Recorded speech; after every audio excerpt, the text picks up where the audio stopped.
ভালোবাসার জন্যে। ভালোবাসা এগুলোর নাম কতগুলো বললে শেষ করবো আপনাদেরকে। বলেন, নবী সাল্লাল্লাহু আলাইহি ওয়াসাল্লামের কাছে একজন সাহাবী আসেন ইসলাম কবুল করতে।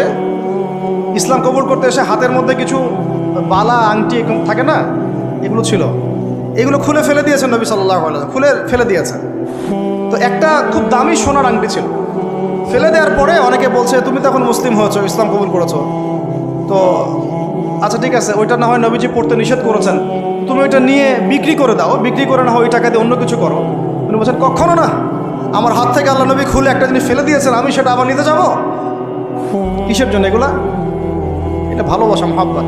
আল্লাহ পাক এটাই কোরআনে বলছেন যে কুল, আপনি হে নবী আপনি বলে দিন, ইন কুনতুম তুহিব্বুন আল্লাহ, তোমরা যদি আল্লাহকে মহব্বত করেই থাকো, আল্লাহকে সত্যিকার অর্থে ভালোবেসেই থাকো, ভালোবাসা দাবি করেই থাকো, ফাত্তাবিউনি, তাহলে নবীর আনুগত্য করো, ইউহিব্বুকুমুল্লাহ, তখন আল্লাহ তোমাদেরকে ভালোবাসবেন, ওয়া ইয়াগফির লাকুম যুনুবাকুম, তোমাদের সব গুনাহ আল্লাহ মাফ করে দিবেন, আল্লাহু গফুরুর রহিম। এই হলো ভালোবাসা। ভালোবাসা মানে কি? ভালোবাসা মানে হচ্ছে আসসামু ওয়া তাআ, আমি নবী এবং আল্লাহ এবং তার রাসূলের কথা শুনবো এবং আনুগত্য করব, শুনবো এবং এর নাম ভালোবাসা। শুনবো, আনুগত্য করবো। তাহলে আমরা কি শুনবো, কি আনুগত্য করবো? আমাদেরকে প্রথমে কোরআন পড়তে হবে, কোরআনের অনুবাদ জানতে হবে, কোরআন অনুযায়ী জীবন করতে হবে, 5 ওয়াক্ত নামাজ পড়বো ইনশাল্লাহ, হালাল খাবো, যাকাত দিব, রমজানের সওম রাখবো, নবীর সুন্নাহ অনুযায়ী জীবনযাপন করব, এবং সুন্নাহ বিরোধী, কোরআন বিরোধী, ইসলাম বিরোধী কোনো কাজে আমি লিপ্ত হব না। এই তো ভালোবাসা। এই ভালোবাসা যদি বহিঃপ্রকাশ ঘটাতে আমরা ব্যর্থ হই, নিজেও ধ্বংস হব, পরিবারও ধ্বংস হবে, আমাদের পরের প্রজন্মও ধ্বংস হবে, সমাজও ধ্বংস হয়ে যাবে। আল্লাহ পাক আমাদেরকে বোঝার তৌফিক দান করেন।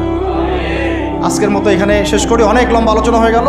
যদি কারো কোনো প্রশ্ন থাকে সেটা আপনারা লিখিত আকারে করতে পারেন, আমি অ্যান্সার দেওয়ার চেষ্টা করবো ইনশাআল্লাহ। রাত 12:30 বাজতেছে, তো শেষ করার আগে আমি জাস্ট 2টা মিনিট সময় নিচ্ছি। আমার সাথে সবাই বলেন, আমরা দাঁড়ান, আমি একটা বলি, একটা করে বলি। আমরা নবী সাল্লাল্লাহু আলাইহি ওয়াসাল্লামের শেখানো রাস্তার বাইরে যাব না ইনশাআল্লাহ।